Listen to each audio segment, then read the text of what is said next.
ហេតុអ្វីត្រូវដឹងចិត្តគិតពីរឿងស្នេហាកើតមកគ្មានមនុស្សសេចចេតនាតើល្អយ៉ាងណាទៅគ្រប់យ៉ាងនឹងមិនឈឺចាប់រឹតមិនអាចដាក់អារម្មណ៍ស្រឡាញ់ជ្រាលជ្រៅហើយក៏មិនចាំបាច់យំស្រែកហៅអតីតកាលឲ្យត្រឡប់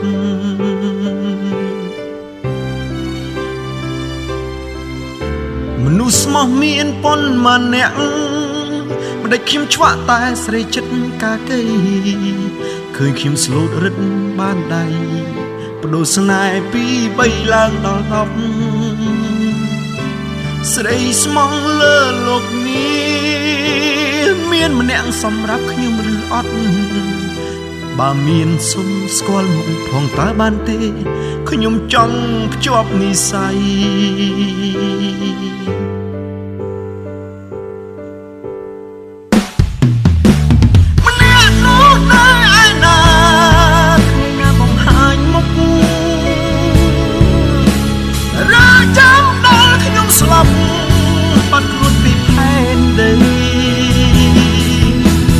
ដាច់ចិត្តព្រមលេចមុខ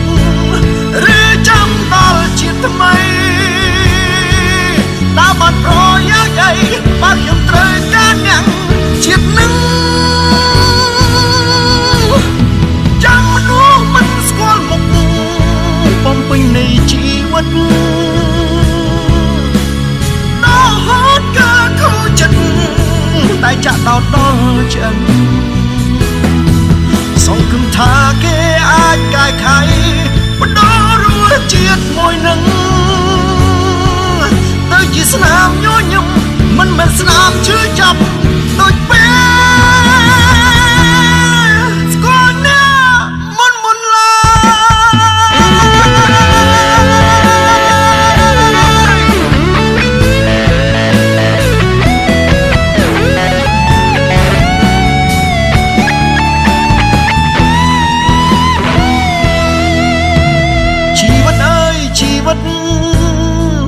ហេតុអ្វីត្រូវដឹងចិត្តគិតពីរឿងស្នេហាកើតមកគ្មានមនុស្សសេចចេតនាតើល្អយ៉ាងណាទៅគ្រប់យ៉ាងនឹងមិនឈឺចាប់រឹតមិនអាចដាក់អារម្មណ៍ស្រឡាញ់ជ្រាលជ្រៅហើយក៏មិនចាំបាច់យំស្រែកហៅអតីតកាលឲ្យត្រឡប់មនុស្សស្មោះមានប៉ុន្មានមិនដេចខ្ញុំឆ្វាក់តែស្រីចិត្តកាកៃឃើញខ្ញុំស្លូតរឹតបានដៃបដូរស្នេហ៍ពី3ឡើងដល់10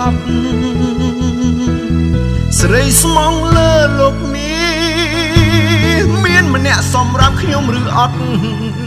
បើសិនមានសុខស្គាល់មុខផងតើបានទេខ្ញុំចង់ភ្ជាប់និស្ស័យ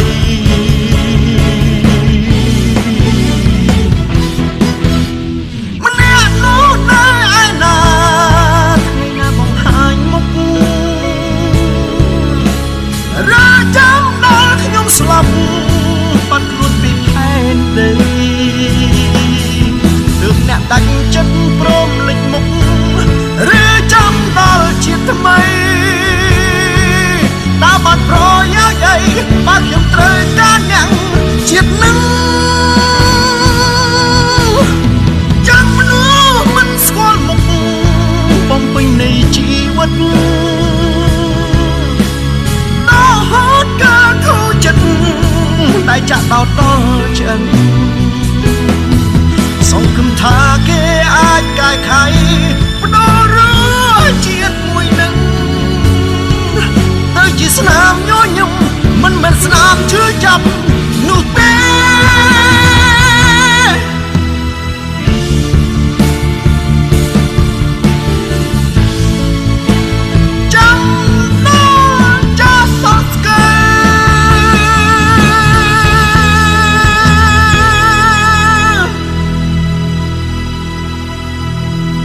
នៅតែ